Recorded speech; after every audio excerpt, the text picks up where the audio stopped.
Welcome to এডুটেক্স Niranjan YouTube channel. Lok Sabha vote 2024 Alipurduar জেলার অনুষ্ঠিত হয়েছে 19 এপ্রিল 2024। এই লোকসভা ভোটের একজন প্রিসাইডিং অফিসার কল্যাণ সরকারকে আমরা পেয়েছি। আমরা তার কাছ থেকে শুনব তার ভোটের অভিজ্ঞতা, কিভাবে তিনি ভোট কর্ম সম্পাদন করেছেন, এবং উনি অত্যন্ত অভিজ্ঞ এইসব বিষয়ে। তার জন্য আমি ওনার অভিজ্ঞতা আপনাদের কাছে শেয়ার করছি। আপনাদের যদি কোনো প্রশ্ন থাকে ভোট সংক্রান্ত বা অন্যান্য যে কোনো বিষয়ে, তাহলে আপনারা ভিডিওর কমেন্টে প্রশ্ন রাখবেন। আমরা চেষ্টা করব যথাসাধ্য উত্তর দিতে। আসুন এবার আমরা শুনি প্রিসাইডিং অফিসার কল্যাণ সরকারের বক্তব্য বা অভিজ্ঞতা। নমস্কার, আমি প্রথমেই এডুটেক্স নিরঞ্জন ইউটিউব চ্যানেল এবং তার কর্ণধার মিস্টার নিরঞ্জন সরকারকে অসংখ্য ধন্যবাদ জানাচ্ছি। এত সুন্দর একটা প্ল্যাটফর্ম আমাদের সমস্ত ভোটকর্মীদের জন্য তৈরি করার জন্য। ভোট করতে গিয়ে একটা মানসিক টেনশন, ফিজিক্যাল হ্যারাসমেন্টের সম্মুখীন আমরা প্রত্যেকেই কোনো না কোনো সময় হই। আমি প্রত্যেককে অনুরোধ করব, যারা ভোটকর্মী আমরা আছি অন্তত, যেন এডুটেক্স নিরঞ্জন এই ইউটিউব চ্যানেলটা সাবস্ক্রাইব করুন। তার লোকসভা ভোট 2024 পেজে যান। ভোটের কি করতে হবে তার সমস্ত কর্মকাণ্ড, তার লিঙ্কগুলো পরপর ডেসক্রিপশন বক্সের দেওয়া আছে। আপনারা প্রয়োজনে সেগুলো ডাউনলোড করুন, প্রিন্ট করুন, এবং সেখানে একটা অপশন পাবেন যে ভোট করতে গিয়ে আমি কি কাজ করলাম, তার লিঙ্ক থেকে সেটা ডাউনলোড করে প্রিন্ট করুন। আমার ক্ষেত্রে যেটা হয়েছে, সেই কাজগুলো পরপর করে যান। ওখানে সুন্দর লেখা আছে, যেমন প্রথমে লেখা আছে ডিসিতে গিয়ে অ্যাটেন্ডেন্স দিলাম। আপনি ডিসিতে গিয়ে অ্যাটেন্ডেন্স দিলেন, ওই জায়গাটা টিক মারুন। এরকম করে পরপর পড়লাম, এতগুলো আর বললাম না। আপনি শুধু এটা করুন, পরপর করে যান। কখন ভোট শেষ হয়ে যাবে, আপনার সমস্ত কাজকর্ম কমপ্লিট হয়ে যাবে, আপনি বুঝতেই পারবেন না। এটা এতটাই সহায়ক। ডিসিতে যান, টিমের সঙ্গে মিট করুন, মালপত্র তুলে ওখানে প্রয়োজনীয় জিনিসপত্র মিলিয়ে নিন। ওই সময়টা পুলিশ ট্যাগিং, ভেহিকেল ট্যাগিংয়ে কাজে লাগান। মালপত্র নিয়ে পিএসে চলে যান। সেখানে গিয়ে একটু রিফ্রেশ হয়ে সবাই মিলে বসুন। এটা একটা টিম ওয়ার্ক।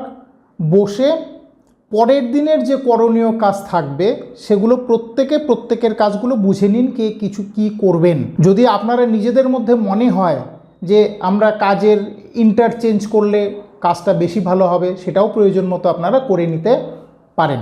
এবং সবথেকে জরুরি কাজগুলো হচ্ছে পরের দিনের যে প্রয়োজনীয় খামস যেগুলো দরকার হবে, তার সবগুলোই আগের দিন সবাই বসে সমস্ত কিছুতে ডিস্টিংগুইশ মার্কটা মেরে নিন। পিএসের নাম, নাম্বার লিখে নিন। সিইউ, বিইউ, ভিভিপ্যাটের নাম্বার লিখে নিন। এগুলো যেখানে প্রয়োজন হবে। এবং কমপক্ষে 7টা 17C রেডি রাখুন। 17C এর 70 থেকে 80% কলাম আপনারা ভরে ফেলতে পারবেন, একদম নির্দ্বিধায় ভরে ফেলতে পারবেন, একটু বুদ্ধি রাখলে। শুধু অল্প কয়েকটা জিনিস, যেমন টোটাল ভোট কত কাস্টিং হলো সেটাই বাকি থাকবে, আর ছোটোখাটো 2-1টা জিনিস, সেটা ভোট শেষের পরে 2 মিনিটও লাগবে না কমপ্লিট করতে। সিমিলারলি অন্যান্য ফর্মগুলি, বিশেষ করে নন স্ট্যাটুইটারি খাম যেটা, তার যা আছে সবগুলো আগের দিনেই 80% কমপ্লিট হয়ে যাবে। এগুলো করে রাখুন। সবথেকে গুরুত্বপূর্ণ যে খামগুলো আছে, ইভিএম পেপারস যেগুলো আছে, 3টে ইভিএম পেপারস থাকবে। আমাদের এখানে সাদা রঙের খাম দেওয়া হয়েছিল, সেগুলো খুব গুরুত্বপূর্ণ। আর প্রত্যেকটা বড় কভার খামের ভেতরে যে ছোট খামগুলো দেওয়া থাকবে, সেগুলো জাস্ট একবার চেক করে নিন, কিন্তু বের করবেন না। বের করলে ফর্মের সঙ্গে এত খামের সঙ্গে টেবিলে ছড়িয়ে ছিটিয়ে থাকলে প্রয়োজনে কোনোটা খুঁজে পাবেন না। তাই সেগুলো যেটা যেখানে আসে সেই যথাস্থানেই থাক। আর পারফোরেটেড বুকলেট যেটা থাকবে, এরকম একটা পারফোরেটেড বুকলেট থাকবে। এখানে অনেকগুলো করে ফর্ম দেওয়া আছে। এই সবগুলো ফর্ম ফিল আপ করার কোনো প্রয়োজনই নেই। আপনি 17C ম্যাক্সিমাম 7টা করুন, আপনার 3টে লাগবে। আর ধরে নিলাম ম্যাক্সিমাম 4জন পোলিং এজেন্ট থাকবেন, তাদের একটা করে আপনাকে দিতে হবে। এছাড়া প্রিসাইডিং অফিসার্স ডায়েরি গুরুত্বপূর্ণ, মকপোল সার্টিফিকেট বা প্রিসাইডিং অফিসার্স রিপোর্ট, সেটা গুরুত্বপূর্ণ। প্রিসাইডিং অফিসার ডিক্লারেশনস, এই কয়েকটা ফর্মেই আপনি করুন। ম্যাক্সিমাম 2টো করুন, এর বেশি একটাও করবেন না। আর গুরুত্বপূর্ণ একটা বুকলেট থাকবে, এই বুকলেটটা স্পেশাল বুকলেট। এটা সমস্তটা মাইনুটলি ফিল আপ করুন, একই ফর্ম এখানে যা থাকবে, এবং আরসিতে এটাই ঠিকঠাক দেখা হবে সমস্ত কিছু ঠিক আছে কি না। এটা কমপ্লিট করুন। যা আছে একই ফর্মগুলো, যে ফর্মগুলোর কথা বললাম সেগুলো কমপ্লিট করুন। এটা কমপ্লিট করলে এটা দেখে দেখেও বাকি ফর্মগুলো কমপ্লিট করা যাবে। এবং আবার বলছি, আগের দিনই 70 থেকে 80% ভরে রাখা যায়। এবং নিরঞ্জনদার যে গাইডলাইন্স আছে, যে ভোটের দিনের করণীয় কাজগুলো কি কি করলাম সেটা পরপর করে যান, তার মধ্যে এগুলোও আছে। এটা খুব গুরুত্বপূর্ণ, এটা করলেই হয়ে যাবে। আর এর মধ্যে শুধু আমি দুটো গুরুত্বপূর্ণ কথা বলছি। 17A রেজিস্টার মকপোল যখন আপনার হয়ে গেল, মকপোল স্লিপ সব ভরে রেখে দিলেন কালো খামে, পিঙ্ক কভার সিল করলেন। তারপর 17A যখন ভোট শুরুর আগে সেকেন্ড পোলিং অফিসারের কাছে থাকবে, সেখানে লিখুন total in the control unit is checked and found to be 0 লিখে সেখানে সেকেন্ড পোলিং অফিসার সই করবেন, পিআরও সই করবেন, প্রয়োজনে এজেন্টদেরও সই করিয়ে নিন। তারপর ভোটটা শুরু করুন। এবং একই রকমভাবে ভোট শেষ হওয়ার পর ক্লোজ বাটন কমপ্লিট করার পর আপনি 17A লিখে নিন the last serial number of the last entry in form 17A is, যেটা আসবে আপনার সেটা লিখে দিন। তারপর সেকেন্ড পোলিং অফিসার সই করুন, পিআরও সই করুন এবং এজেন্টদের সই করিয়ে নিন। এইটুকু 17A কাজ। বাকি যা আছে নর্মালি করণীয় কাজগুলো ফলো করুন। আশা করছি ভোট আপনাদের নির্বিঘ্নে মিটে যাবে। এবং এগুলো করা থাকলে ভোট শেষ হওয়ার 30 থেকে 35 মিনিট লাগবে। সমস্ত খাম, যে খাম তো আপনার রেডি করাই আছে এবং প্রত্যেকটা খামের ভেতরেই ঢোকানো আছে, শুধু একটা একটা বের করুন আর পারফোরেটেড বুকলেটের থেকে যেগুলো আপনি ভরে রেখেছেন একটা করে ছিঁড়ুন আর ঢুকিয়ে দিন। তাতে আধ ঘন্টার বেশি সময় লাগার কথা না। আপনাদের শুভকামনা রইল, আপনারা ভোট করতে যান। আচ্ছা, একটা প্রশ্ন আছে, আপনার কি টেস্ট ভোট বা চ্যালেঞ্জ ভোট এগুলো হয়েছিল?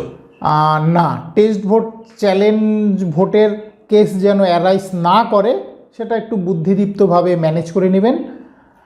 এজেন্টদের সঙ্গে কোঅপারেট করবেন, দেখবেন। প্রসেসটা যদি একটু বলেন। আর টেস্ট ভোট যেটা কখন হয় টেস্ট ভোট? যদি কোনো ইলেক্টর আপনার কাছে দাবি করে যে উনি যাকে ভোট দিয়েছেন তিনি ভিভিপ্যাটের ডিসপ্লেতে সেই ছবিটা দেখতে পাননি, অন্য ভোটার অন্য ভোট পড়ে গেছে, তাহলেই টেস্ট ভোটের ব্যাপারটা আসবে। তখন আপনি সরাসরি টেস্ট ভোটে না গিয়ে আপনি অন্য এর পরপর আরও 2-3টা ভোট দেখতে পারেন।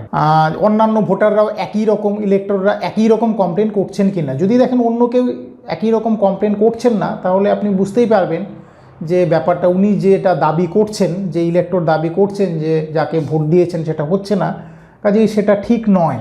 তখন তাকে বোঝানোর চেষ্টা করুন যে আপনার যদি ভোট, সেটা আপনার দাবি যদি ঠিক না হয় তাহলে আপনাকে পুলিশে দেওয়া হবে, বা এইভাবে একটু তাকে ম্যানেজ করার চেষ্টা করুন।